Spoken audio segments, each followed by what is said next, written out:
Assalamualaikum warahmatullahi wabarakatuh. Bapak-bapak, saudara jamaah rahimakumullah, bersama-sama kita buka pertemuan di malam hari ini dengan membacakan basmalah. Bismillahirrahmanirrahim. Innal hamdalillah nahmaduhu wa nasta'inuhu wa nastaghfiruh wa na'udzu billahi min syururi anfusina wa min sayyiati a'malina. من يهد الله فلا مضل له ومن يضلل فلا هادي له أشهد أن لا إله إلا الله وأشهد أن محمدا عبده ورسوله لا نبي بعده اللهم صل وسلم على محمد رسول الله وعلى آله وصحبه ومن تبعه ووله إلى يوم القيامة رب اشرح لي صدري ويسر لي أمري واحلل عقدة من لساني يفقهوا قولي رب زدني علما وارزقني فهما قال الله تعالى في القرآن الكريم أعوذ بالله من الشيطان الرجيم يا أيها الذين آمنوا اتقوا الله حق تقاته ولا تموتن إلا وأنتم مسلمون. Wahai orang yang beriman, bertakwa kepada Allah dengan hak, dengan benar, dan jangan kalian mati kecuali dalam keadaan sebagai seorang muslim, seorang yang berserah diri kepada Allah Subhanahu wa taala. Ya ayuhan nasu taqu rabbakum alladzi khalaqakum min nafsin wahidah wa khalaqa minha zawjaha wa bassa minhuma rijalan katsiran wa nisaa wattaqullaha alladzi tasaaluna bihi wal arham innallaha kana 'alaikum raqiba. يا أيها الذين آمنوا اتقوا الله وقولوا قولا سديدا يصلح لكم أعمالكم ويغفر لكم ذنوبكم ومن يطع الله ورسوله فقد فاز فوزا عظيما. Alhamdulillah, puji syukur kita panjatkan kehadiran Allah Subhanahu wa taala yang telah memberikan rahmatnya, taufik dan hidayahnya kepada kita semua. Dengan rahmat Allah, dengan hidayah Allah, kita dimudahkan untuk melangkahkan kaki kita menuju mushola Miftahul Jannah untuk sama-sama kita laksanakan perintah Allah, dan kita lanjutkan setelah sholat maghrib berjamaah mendengarkan kajian-kajian dari ayat-ayat Al-Quran dan sunnah-sunnah Rasulullah, dan semoga apa yang kita lakukan tercatat sebagai amal kebajikan di sisi Allah Subhanahu wa taala. Salawat dan salam semoga senantiasa tercurah kepada junjungan kita Nabi besar Muhammad sallallahu alaihi wasallam beserta keluarga, kerabat, sahabat dan pengikut beliau ila yaumil qiyamah. Jamaah rahimakumullah, mulai awal Januari 2021 negeri kita Indonesia ini ditimpa berbagai macam musibah bala bencana yang terus datang silih berganti sampai hari ini. Terus di beberapa tempat terus terjadi musibah bencana dan lain sebagainya. Ada pesawat jatuh, ada tanah longsor, banjir di Kalimantan Selatan, ada tsunami, ada gempa bumi, dan lain sebagainya. Dan di tahun 2020 ini katanya merupakan tahun yang paling terbanyak dijemput oleh Allah, diwafatkan oleh Allah orang-orang yang beriman bertakwa kepada Allah. Satu persatu dipanggil oleh Allah, dan paling banyak adalah pada tahun 2020 menjelang 2021, dan tadi kita dengar ulama kita Syekh Ali Jabir dipanggil oleh Allah Subhanahu wa taala. Allahumma firlahu warhamhu wa'afihu anhu. Dan wafatnya seorang ulama itu satu musibah. Karena tercabutnya, jadi Allah itu mencabut ilmu itu dengan memanggil para ulama itu. Nah, ini adalah satu musibah juga bagi negeri kita ini. Ini apa pertanda apa atau sinyal apa yang Allah kirimkan ke negeri Indonesia ini yang tentunya harus dapat dibaca oleh orang yang beriman bertakwa kepada Allah. Semua orang barangkali mengalami musibah yang sama, mengalami bencana yang sama. Mulai dari corona yang sampai sekarang juga belum selesai. Belum selesai. Beritanya seperti itu kan. Mulai Maret 2020 sampai ini masuk Februari, sebentar besok Februari ya. 1 Februari. Sudah hampir setahun corona ini belum selesai juga lagi. Ini ada apa gerangan di negeri kita ini? Apa pertanda semua ini? Dan tentu kita orang beriman dapat membaca ini sebagai satu sinyal petunjuk dari Allah untuk kita semakin dekat, semakin bertakwa kepada Allah. Kalau tidak, maka apa yang datang rugi. Maka kalau tidak, apapun yang datang itu rugi buat kita. Bagi orang beriman itu tidak ada yang yang batil. Rabbana ma khalaqta hadza batila. Tidak ada yang batil. Semua kejadian, semua peristiwa, baik yang baik ataupun yang buruk, baik yang kita sukai ataupun tidak kita senangi, itu pasti di dalamnya ada petunjuk Allah kalau kita punya kemampuan untuk membacanya. Al-Quran menjelaskan apa sebab-sebab terjadinya musibah ini. Apa yang menjadi biang kerok. Nah, begitu kan. Dulu ada acara di Metro TV. Biang kerok terjadinya banjir di Kalsel. Ada judulnya seperti itu kan. Acara Trans TV ya. Belum kadang menonton juga, cuma membaca judul aja. Nah, kita lihat sekarang bagaimana Al-Quran menjelaskan mengapa musibah itu menimpa satu negeri. Apa penyebab utamanya sampai musibah itu menimpa satu negeri? Karena janji Allah, kalau kita bertakwa kepada Allah, walau anna ahlul qura amanu wattaqau lafatahna alaihim barakatim minas samai wal ard. Kalau seandainya penduduk satu negeri itu beriman bertakwa kepada Allah, kami bukakan pintu berkah dari langit, dari bumi. Berkah dari langit, berkah dari bumi. Hidup penuh dengan keberkahan kalau seandainya penduduk satu negeri itu beriman bertakwa. Kalau keberkahan tidak datang, malah berganti dengan musibah, bencana dan sebagainya, ini pertanda ada masalah soal iman dan soal takwa kita yang harus sama-sama kita perbaiki. Kita lihat sekarang bagaimana Al-Quran menjelaskan yang menjadi penyebab utama turunnya bencana dalam satu negeri. Pertama, kita lihat dalam surah Al-Isra, surah 17 ayat yang ke-16. A'udzu billahi minasyaitonir rajim. Wa idza aradna an nuhlika qaryatan amarna mutrafiha fafasaqu fiha fahaqqa 'alaiha al-qaul fadammarnaha tadmira. Dan jika kami hendak membinasakan suatu negeri. Nah, jadi kata Allah, kalau kami ini hendak menghancurkan suatu negeri, hendak membinasakan suatu negeri, maka kami perintahkan kepada mutrafiha. Amarna mutrafiha. Kami perintahkan kepada mutrafiha. Siapa mutrafiha ini? Orang-orang yang hidup mewah di negeri itu. Jadi Allah perintahkan kepada orang-orang yang hidup dalam kemewahan dalam satu negeri untuk menaati Allah.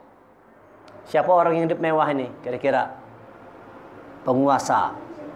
Itu hidupnya mewah. Siapa lagi kira-kira? Pengusaha. Ya, kalau penguasa dan pengusaha. Ini adalah orang-orang yang hidup dalam kemewahan. Para selebritis. Ini orang-orang yang hidup dalam kemewahan. Sekali masuk salon 5 juta. Sekali masuk salon aja 5 juta. Kan? Kita 5 juta untuk makan sebulan kalau cukup sebulan. Orang kalau selebritis sekali masuk salon paling murah 5 juta bayarnya. 10 juta, 15 juta. Hidup dalam kemewahan. Orang-orang yang terkenal, orang-orang yang terpandang, orang-orang yang dihormati di tengah-tengah masyarakat yang hidup dalam kemewahan diperintahkan oleh Allah untuk menaati Allah. Tetapi apa yang terjadi? Fafasaqu fiha. Tetapi justru mereka berbuat kerusakan di dalam negeri itu. Sombong, angkuh. Maka kata Allah, fahaqqa 'alaihil qaul, maka berlakulah perkataan kami yang benar, yaitu turunnya hukuman atas Allah kepada kita. Turun hukuman dari Allah kepada satu negeri akibat orang-orang yang hidup mewah ini disuruh menaati Allah, tetapi justru mereka berbuat kerusakan, berbuat kefasikan, berbuat kezoliman, berbuat keangkuhan, sombong dan sebagainya, berbuat segala macam bentuk keburukan. Fahaqqa 'alaihal qaul, maka berlakulah hukum kami yang pasti benar, kata Allah. Apa itu? Turunnya hukuman dari Allah. Bisa datang bentuk bala, bencana, musibah, wabah, penyakit dan sebagainya. Itu akibat orang-orang yang hidup mewah ini disuruh bertakwa kepada Allah, disuruh menaati Allah dan Rasulnya, justru berbuat kerusakan. Kalau itu terjadi maka turun musibah itu. Ini penyebab utama terjadinya bencana musibah dalam satu negeri. Fadammarnaha tadmira, maka kami hancurkan, kata Allah, negeri itu sehancur-hancurnya. Hancur, negeri sehancur-hancurnya. Lewat bagaimana Allah menghancurkan kaum Nuh. Nah, itu karena orang-orang yang hidup mewah tadi, masyarakatnya itu berbuat kefasikan, berbuat kerusakan di muka bumi, berbuat segala macam bentuk kemusyrikan. Serakah di mana-mana. Kezaliman di mana-mana. Lihat seperti itu terjadi itu. Maka ketika itu dihancurkan satu negeri. Kaum Nuh dan kaum-kaum setelahnya. Kaum Ad, kaum Samud, kaum Tubba, Ashabur Ras, Ashabul Aika. Ini adalah contoh-contoh dalam Al-Quran. Negeri-negeri yang hebat. Orang-orangnya sukses. Orang-orangnya hidup mewah. Dengan kekayaannya, dengan kepintarannya. Tapi mereka angkuh, sombong, tidak mau mendengarkan ayat-ayat Allah. Maka kata Allah, fadammarnaha tadmira, kami hancurkan negeri itu sehancur-hancurnya. Ini bahaya kita ini. Oleh karena itu jangan sampai kita berbuat zalim di muka bumi Allah ini. Terutama orang-orang yang dikasih Allah kelebihan dengan kekayaan, hidup dalam kemewahan. Jangan sombong dengan kekuasaan, jangan sombong dengan kekayaan, jangan sombong dengan popularitas dan sebagainya. Jangan sombong dengan nama besar. Karena kalau sudah kita sombong, angkuh, berbuat usah, itu pasti turun musibah pada satu negeri. Penyebab utamanya itu adalah orang-orang yang hidup mewah tadi tidak mau menaati Allah dan Rasulnya. Ada di negeri kita seperti itu? Di Indonesia banyak yang seperti itu? Sudah banyak orang-orang yang hidup mewah lupa sama Allah? Maka pantas turun musibah, datang silih berganti. Karena sudah banyak benar orang yang hidup dalam kemewahan ini, tapi berbuat kefasikan, kerusakan di muka bumi. Yang merusak Banjarmasin ini siapa kira-kira? Ya orang-orang hidup mewah tadi. Penguasa dan pengusaha. Penguasa yang memberi izin, pengusaha yang menghancurkannya. Nih izin, sana tambang, hancurkan, hancur. Setelah digali ya kan? Pohon ditebang, ditanam lagi kada. Lubang di mana-mana. Akhirnya banjir di mana-mana. Sudah kada ada lagi serapan air dah. Hutan gundul semua sudah. Yang terjadi adalah lubang-lubang batu bara. Ada lagi terjadi kemarin kan? Tanah longsor di mana nih? Di tanah bumbu.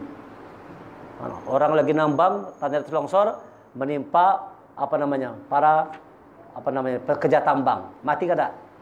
Mati. Mati beberapa orang tuh meninggal banyak. Jadi akibat musibah ini banyaknya meninggal dunia. Ini harusnya dapat dibaca. Jadi kalau seandainya orang-orang yang hidup mewah baca ayat ini harus berpikir bahwa mereka itu penyebab utama terjadinya musibah. Allah yang mengatakan, diperintahkan kepada orang yang hidup mewah untuk menaati Allah, tapi mereka berbuat rusak. Ini penyebab utama turunnya bala, bencana, musibah, wabah dan sebagainya. Karena keangkuhan, kesombongan orang-orang yang hidup dalam kemewahan. Ini nyaman, bagus nih kalau ini didengar oleh penguasa. Ayat ini didengar oleh para pengusaha. Supaya bisa diketuk hatinya. Mudah-mudahan nanti bisa mendengar kalau mungkin lewat video ini kirim kemana, dengar orang penguasa. Coba bacalah surah Al-Isra ayat 16 bahwa bagaimana Allah menghancurkan satu negeri karena ulah tingkah laku orang-orang yang diberi kemewahan tapi mereka melupakan Allah. Seolah-olah kada hidup ingat mati lagi. Seolah-olah hidup selamanya dah. Ya kan? Tambang terus pokoknya. Hancurkan terus saja. Akibatnya orang mau tenggelam banjir biarin aja. Biarin aja orang banjir semua, ya kan? Kita lagi susah banjir, barangkali orang hidup mewah tadi lagi pelesiran ke Singapura. Rakyatnya banjir tenggelam sini. Apa datang penguasa ya datanglah, lihat sebentar terbang lagi. Oh, sekedar turun tangan memperhatikan, kan? Coba Bang langsung turun ke tempat-tempat banjir sana bawa sembako nah, itu tidak ada begitu kan? Semua sebatas seremonial. Gitu. Seremonial aja. Bahwa rupanya penguasa juga memperhatikan. Ya kan? Oh ini banjir ini karena curah hujan terlalu tinggi. Ya kan? Itu jarnya. Jar penguasa karena curah hujan terlalu tinggi. Bukan karena tambang batu bara tadi. Bukan karena hutan gundul. Tapi karena hujan di Kalsel terlalu tinggi. Lalu banjir. Hah? Air pasang. Karena sungai Barito meluap. Itu alasannya kan. Karena ini kondisi alam. Padahal lihat itu alam tidak pernah merusak manusia ini. Tidak pernah dikatakan. Zaharul fasadu fil barri wal barri bima kasabat aydin nas liyuziqahum ba'dal ladzi amilu la'allahum yarji'un. Tampak kerusakan di darat dan di laut karena ulah tangan manusia, Allah katakan, bukan karena alam. Quran jelas mengatakan bahwa kerusakan di darat dan di laut itu karena ulah tangan manusia, bukan karena Sungai Barito meluap, tapi karena manusia yang nebang hutan lalu meluap Sungai Barito. Karena manusia nambang lubang di mana-mana lalu meluap Sungai Barito. Cuma orang katakan ini gara-gara Sungai Barito yang meluap. Sungai yang disalahkan. Yang disalahkan sungainya. Yang disalahkan hujannya. Padahal kata Allah, siapa yang salah? Adalah manusia yang berbuat rusak dengan tangannya itu membuat kerusakan. Maka kami kata Allah, tampak kerusakan turun musibah bencana untuk apa tujuannya? La'allahum yarji'un. Mudah-mudahan dengan itu sadar lalu kembali kepada Allah, tobat, sadar diri, tobat kepada Allah. Nah, ini harusnya yang dipahami betul, bahwa kalau ingin negeri ini aman, orang-orang hidup mewah ini harus taat kepada Allah. Utamanya orang-orang dikasih Allah kemewahan dalam hidup di muka bumi ini, taatlah kepada Allah. Kalau tidak, itu akan turun bencana, musibah yang datang. Nanti tahun depan datang lagi dia. Kecuali yang taat, yang hidup mewah tadi itu sudah taat kepada Allah, baru berhenti bencana. Kalau masih tetap mereka tuh sombong semua, angkuh semua, ya kan? Dikritik sedikit, hamuk langsung tangkap sana, tangkap sini, ya kan? Ini bahayanya nih. Kalau orang sudah sombong nih, kritikan itu dianggap sebagai hinaan. Orang ngeritik dianggap hinaan, ya kan? Tapi kalau orang muji-muji, itu dianggap sebuah kebenaran. Wah, orang muji-muji, wah hebat pian, hebat. Wah, itu dianggapnya kebenaran tuh. Kalau orang ngeritik dianggapnya sebagai hinaan, cacian. Harusnya tidak demikian. Kritik justru sebagai filter, saringan untuk kita kontrol dalam berbuat sesuatu. Ada yang mengkritik, bersyukur harusnya. Bukan malah marah-marah. Bersyukur. Kan orang ngeritik, tidak juga orang main nembak sana sini kan. Paling kayak ulun. Ya kayak ini paling ceramah seperti ya, mengingatkan kita semua. Mengingatkan kita semua, ayolah kembali kepada Allah supaya negeri ini aman.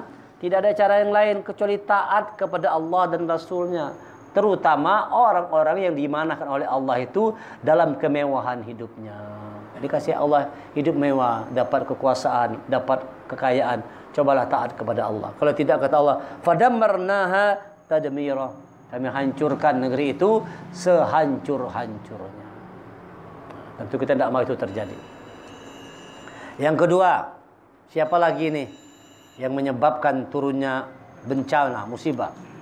Surah Al-Qasas ayat 59. Quran ini jelas, ya kan? Quran sudah jelas merinci siapa-siapa orangnya yang berbuat rusak, yang membuat musibah bencana datang, ada orang-orangnya. Pertama, mutrafiha, orang-orang yang hidup dalam kemewahan. Siapa yang kedua? Wa ma kana rabbuka muhlikal qura hatta yab'atha fi ummiha rasulan yatlu 'alaihim ayatina. Wa ma kunna muhlikil qura. Wa ma kunna muhlikil qura illa wa ahluha zalimun. Dan Tuhanmu tidak akan membinasakan negeri-negeri sebelum dia mengutus seorang rasul di ibu kotanya yang membacakan ayat-ayat kami kepada mereka. Dibacakan ayat-ayat, datang ke ibu kota. Kenapa rasul itu datangnya ke ibu kota? Sebab orang kota inilah yang banyak berbuat rusak. Orang kampung itu kada, kalau orang-orang penduduk meratus itu berbuat rusak kada? Tidak. Begitu datang orang kota, rusak dari buatnya. Orang kota ini yang pintar-pintar ini yang banyak merusak. Maka rasul itu datangnya di kota-kota. Dan Tuhanmu tidak akan membinasakan negeri-negeri sebelum dia mengutus seorang rasul di ibu kotanya yang membacakan ayat-ayat kami kepada mereka. Datang rasul membacakan ayat-ayatnya. Kalau sekarang datang ustaz-ustaz, ulama-ulama yang menerangkan ayat Al-Quran ini. Hei para penguasa, pengusaha. Hei umat manusia, jangan zalim. Jaga bumi Allah ini, jangan dirusak, jangan dihancurkan. Datang yang mengingatkan, membacakan ayat-ayat kami. Wa ma kunna muhlikil qura, dan tidak pernah pula kami membinasakan penduduk negeri illa wa ahluha zalimun, kecuali penduduknya melakukan kezaliman. Kalau tadi orang-orang kayanya, kalau tadi yang berbuat rusak adalah penguasanya, sekarang masyarakatnya juga berbuat zalim. Pepadaan sama ianya. Ya kalau Yang di atas berbuat zolim, yang di bawah zolim juga sekalinya. Sama iya aja kelakuan. Ini kalau ini lihat nih zaman banjir nih, banyak juga yang zolim. Pengalaman kita kalau bantu sembako satu tempat, itu orang berebut-rebutan lah, sampai ada yang mengeluarkan senjata tuh nah. Bayangkan seperti itu tuh, apa nak zolim tuh? Bukannya bersabar malah sibuk berebut sembako. Tuh lihat tuh zolimnya tuh. Ada lagi yang culas, misalnya dikirim satu pos, kan misalnya, tidak sampai ke belakang, yang sini aja bagi-bagi, yang belakang nih, macam-macam tuh. Ada lagi yang menumpuk hintalo sampai hintalonya busuk-busuk, macam-macam nih kelakuan nih manusia nih, zolim. Ya kan, ada lagi mencari kesempatan. Wah, mumpung banjir, langka gas 50.000. Gas 3 kilo 50.000 harganya. Bayangkan ini, zalimnya manusia nih. Bukannya memudahkan, bukannya gratis, harusnya gratis. Kalau bantu malah dimahali, dilarangi orang. Sudah orang kena musibah, tak cekik pulang orang diolah. Banyak orang-orang yang zalim. Makanya ada pepatah mengatakan pemimpin itu cermin dari masyarakatnya. Jadi kalau seandainya pemimpinnya itu zalim, lihat masyarakatnya juga banyak yang berbuat zalim. Sesama aja perbedaan. Apalagi sudah ada di negeri kita seperti ini, mutrafihanya sudah berbuat keangkuhan, penguasa kekayaan sudah sombong, ada. Masyarakat yang zalim, ada. Masya Allah, zalim. Bayangkan itu, lagi musibah ini kalau jalan kita ke satu tempat, harusnya banyak-banyak berzikir. Malah di pos itu muter lagu dangdut, joget rame-rame. La ilaha illallah. Ulun menyaksikan sendiri itu. Ya Allah, kita masuk masjid sholat itu, di depan masjid ada jauh, itu ada posko, di situ orang nyetel dangdut, nyanyi rame-rame. Padahal lagi banjir tuh. Padahal tuh lagi banjir tuh. Coba pang berzikir kalau itu. Berzikir kah? Apa sholat, apa namanya mengaji kah? Malah bernyanyi dangdut, nah joget-joget di pinggir dalam banjir tuh. Tidak ada sedihnya orang Indonesia ini. Hah? Galangan dana. Tidak ada susahnya orang Indonesia nih. Dihantam banjir kan dia masih bisa nyanyi karaoke tuh. Ya kalau bayangkan tuh, apa tidak zalim seperti itu masyarakatnya. Iya, itu yang terjadi.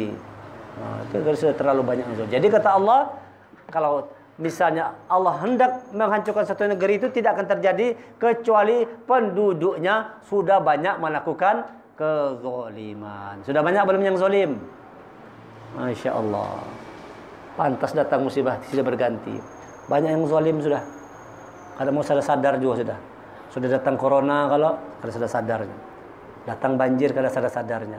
Orang datang corona, datang banjir, justru semakin penuhkan, ramaikan masjid ini, berzikir, tak ampun sama Allah. Kosong malahan. Nah, waktu banjir tadi kosong nak masjid. Sedangkan kada banjir aja kosong, apalagi banjir sebelahnya. Sedangkan kada banjir aja kosong, apalagi banjir. Wah, kenapa? Air pasang, kada kalau ke masjid, ke musola. Kada kosong masjid. Hilang suara azan. Tidak ada lagi suara azan. Di kampung musola-musola hilang suara azan karena banjir. Harusnya tetap datang. Tetap datang. Azan itu mudah-mudahan dengan suara azan tadi turun bantuan Allah, turun pertolongan Allah. Tetapi banyak manusia ini yang lupa diri. Semakin kalau soal bungkus-bungkus sembako semangat. Gotong royong bungkus sembako semangat. Tapi pas maghrib bolehkan orangnya. Bolehkan orangnya. Seolah misalnya jadi posko kalau wah bungkus sembako bagi masyarakat. Luar biasa semangatnya. Bapak, ibu-ibunya semua kerja. Wah, semua kerja semangat. Paham tuh? Pas salat maghrib bolehkan orangnya. Ada sholat. Masya Allah. Jadi kita melihat aja lah. Ada apa ini? Fenomena apa seperti ini? Orang hanya bersemangat membagi-bagi sembako. Tapi tidak bersemangat untuk sholat berjamaahnya. Ini ya kalau bagi-bagi sembako semangat. Sholat berjamaahnya itu yang bagi-bagi sembako itu sholat kada tuh. Mudah-mudahan sholat. Tapi udah lihat banyak yang kada sholatnya kalau sahur bagi sembako aja orang zuhur lewat, asar lewat. Bayangkan seperti itu keadaan manusia ini. Bisa lupa sama Allah. Gimana tidak turunnya musibah tuh? Sedang turun musibah masih lupa. Padahal tujuan Allah dengan datangnya musibah, la'allahum yarji'un, supaya kembali kepada Allah. Tapi justru banyak manusia yang lupa diri. Penguasa-pengusahanya zalim, sekarang rakyatnya pun ikut-ikutan zalim juga. Sama-sama aja sudah kelakuan. Ini yang kedua. Yang ketiga ini bahaya lagi. Lebih bahaya lagi yang ketiga ini. Siapa yang menyebabkan turunnya musibah ini? Surah Al-Anfal ayat 25. Ini bahaya lagi ayatnya nih. A'udzubillahi minasyaitonirrajim. Wattaqu fitnatan la tusibanna alladzina zalamu minkum khassah wa'lamu annallaha syadidul iqab. Dan peliharalah dirimu dari siksaan yang tidak hanya menimpa orang-orang yang zalim saja di antara kamu.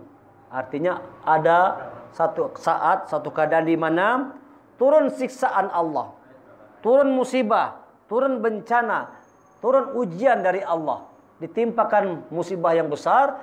Musibah itu tidak saja menimpa orang yang zalim, artinya yang beriman kan kena juga. Nah, masjid banyak tenggelam kada? Banyak masjid yang tenggelam. Kita jalan ke sana, ke Puntik sana, tenggelam masjidnya. Tenggelam masjidnya, musola tenggelam, banyak musola yang tenggelam, banyak masjid yang tenggelam. Lihat ini kata Allah nih. Datang musibah, bukan cuma orang zalim yang dikena musibah tadi, yang beriman pun terkena cipratan yang namanya musibah datang dari Allah tadi ini. Kenapa bisa demikian? Kenapa orang-orang beriman kena juga? Karena orang beriman tadi itu, kata Rasulullah, ketika ada satu kezaliman, dia diam saja. Pura-pura kada tahu aja, cari aman aja sudah. Daripada menegur orang kena jadi masalah, sudah diam aja lah. Biar aja orang zalim, yang penting kita kada. Ini bahayanya nih. Jadi kalau sudah orang-orang yang beriman, bertakwa, orang-orang yang alim, yang punya pengetahuan, dia lihat satu kezaliman dengan jelas di depan matanya, tapi dia diamkan, maka nanti dia pun ikut kena musibah dari diamnya dia itu. Banyak orang yang diam. Bahkan ada orang beriman ikut menikmati hasil dari satu kezaliman. Umpat-umpat juga kalau dia biarkan, bahkan juga ikut menikmati hasil dari kezaliman. Ada di negeri kita seperti itu? Banyak. Orang-orang alimnya, orang-orang ulamanya menikmati kezaliman ada? Terang benderang ada. Maka kata Allah akan mentimpakan musibah itu tidak saja kepada orang-orang yang zalim, tapi orang-orang yang beriman pun ikut kena tertimpa musibah. Kenapa? Yang beriman tadi diam dengan kezaliman. Tidak ada usaha untuk mencegahnya. Harusnya cegahlah. Kalau mampu dengan tangan.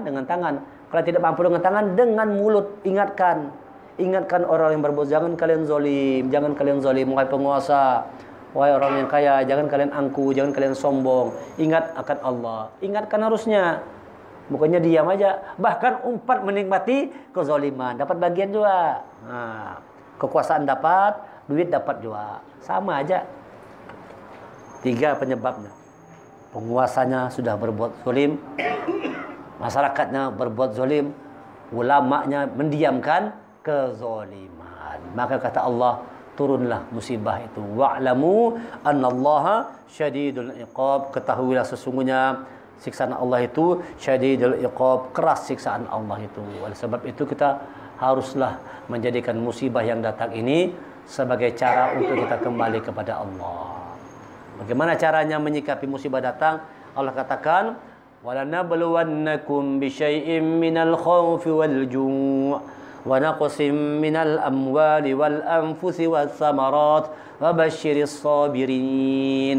Kami akan uji kalian, kata Allah, dengan ketakutan, dengan kelaparan, kekurangan makanan, jiwa, buah-buahan diuji oleh Allah, dengan musibah, dengan corona, dengan banjir, dengan gempa dan sebagainya. Apa kata Allah? Wa basyiris sabirin. Berikan kabar gembira bagi orang-orang yang sabar. Jadi insya Allah kalau kita sabar menghadapi musibah yang datang, nanti akan ada berita gembiranya. Kalau kita bersabar. Ada berita gembiranya. Kalau kita sabar. Siapa orang sabar ini?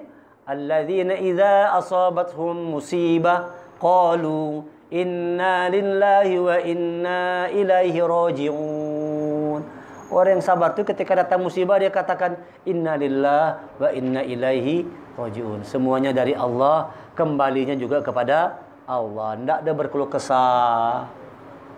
Tidak ada berkeluh kesah. Dia tetap kuat dalam kesabaran.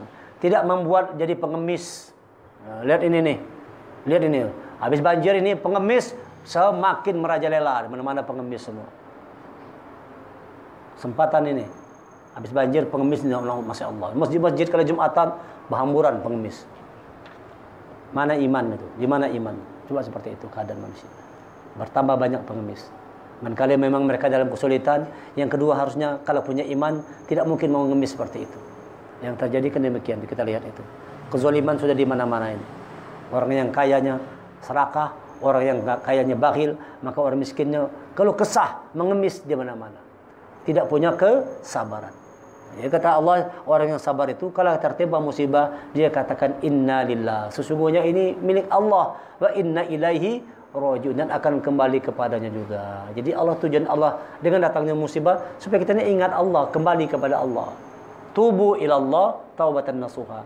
Kembali kepada Allah dengan sungguh-sungguh. Nah, inilah orang yang sabar menghadapi musibah. Maka apabila orang sabar, kata Allah, menghadapi musibah yang datang, wa basyiris sabirin, ada kabar gembira bagi orang yang sabar. Apa kabar gembiranya?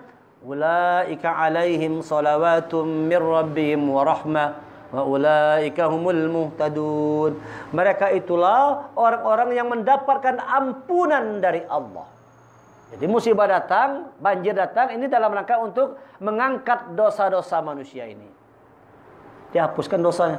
Mereka itu orang-orang yang diampunkan Allah dosanya kalau sabar. Kalau bertambah muyak kan? Kalau bertambah karuan kelakuan, tidak turun ampunan Allah. Tetapi kalau kita sabar menghadapi musibah apapun yang datang, maka kata Allah, ulaika alaihim salawatun min rabbihim. Mereka itu orang-orang yang mendapatkan salawat min rabbihim, diartikan ampunan dari Tuhannya. Mendapatkan salawat, bayangkan ini. Salawat min rabbihim, mendapatkan salawat dari Tuhan. Bagi orang-orang yang sabar. Yang kedua, wa rahmah, turun rahmat Allah. Musibah datang supaya turun rahmat Allah. Jadi kita sikapi bahwa datangnya musibah ini untuk turunnya rahmat Allah. Dengan banjir, lihat turun rahmat Allah. Orang berlomba-lomba untuk menolong. Lihat itu.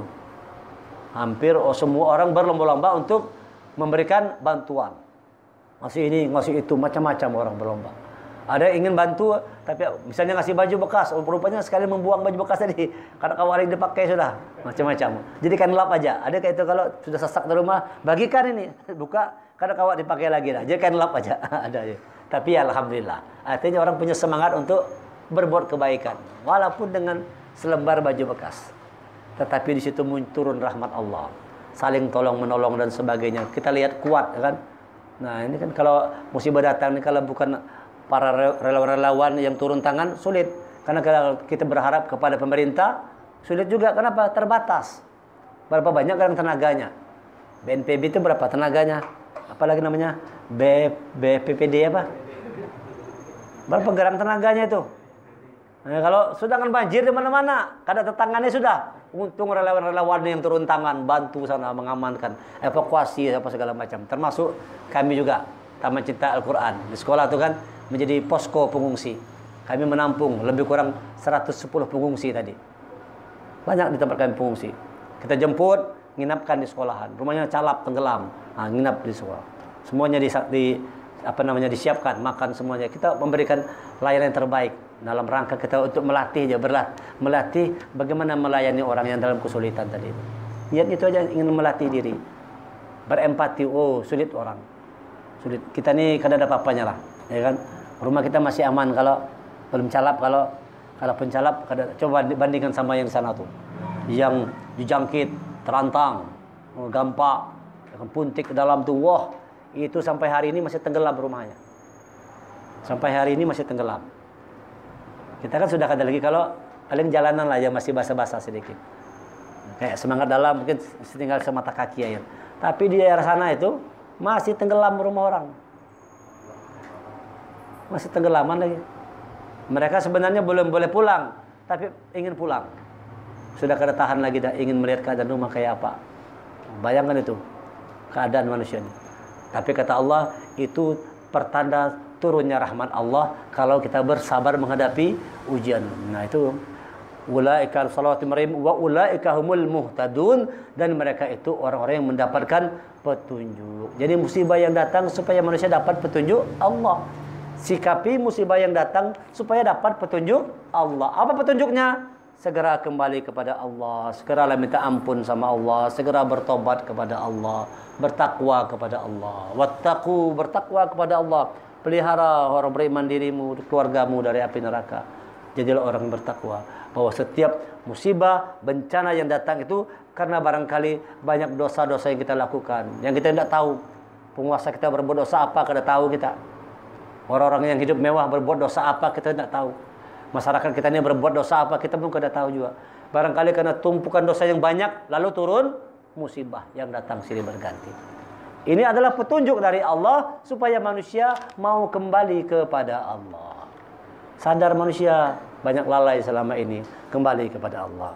Dibaca demikian, bukan sekedar wah kasihanlah, oh kasihan. Bukan, yang ingin Allah ajarkan kita dapat petunjuk tidak dari musibah itu. Harusnya setelah datang musibah ini, orang semakin dekat sama Allah. Masjid-masjid ramai sekarang, musola-musola penuh sekarang. Harusnya begitu setelah datang musibah ini. Nah, kita tidak sekedar peduli jiwa, tapi juga peduli iman. Di sekolah kami begitu tuh. Jadi pengungsi di tempat sekolah kami itu bukan sekedar kami kasih makan, tapi dikasih juga siraman rohani.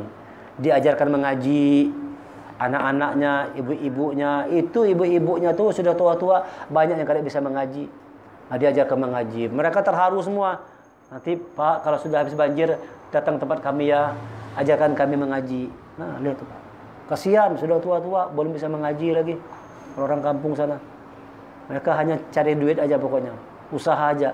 Sholat kada, mengaji kada, kasihan sekali. Nah, jadi kita selama di pengungsian 2 minggu lebih kurang, setiap hari, setiap sore tuh. Anak-anaknya dibawa ke masjid ya pengajiannya. Ajarkan sholat, ajarkan mengaji. Ibu-ibunya dikumpulkan, ajarkan mengaji. Diberikanlah juga peduli iman. Nah, barangkali orang banyak peduli dengan jiwanya, tapi imannya tidak dipedulikan. Nah, kita berusaha nih, peduli iman, peduli jiwa. Peduli jiwa, peduli terhadap iman. Karena iman inilah yang menyebabkan turunnya musibah yang datang tadi. Karena banyak yang tidak betul-betul beriman kepada Allah, jauh dari Allah, lalu datang musibah. Nah, mudah-mudahan dengan musibah yang datang ini dapat kita sikapi dengan benar, kita pelajari dengan benar, kita hayati supaya dengan itu semua menjadi pelajaran bagi orang yang beriman bertakwa kepada Allah untuk betul-betul mau bertakwa dengan benar kepada Allah, haqqa tuqatih, bertakwa dengan hak dengan benar, dan mau bertobat dengan tobat yang sesungguh-sungguhnya. Ya ayyuhallazina amanu tubu ilallah taubatan nasuha. Orang beriman, kembalilah kepada Allah, bertobatlah dengan taubatan nasuha. Nah, mudah-mudahan kita bertambah iman dengan kejadian-kejadian dihadapi ini, bertambah iman dan bertambah ketakwaan kita kepada Allah Subhanahu wa taala. Demikian yang bisa disampaikan. Terima kasih segala perhatian. Mohon maaf segala kekurangan. Subhanakallahumma wa bihamdika asyhadu an la ilaha illa anta astaghfiruka wa atubu ilaik. Kita tutup dengan sama-sama membacakan alhamdulillah. Alhamdulillahirabbil alamin wal afu minkum. Assalamualaikum warahmatullahi wabarakatuh.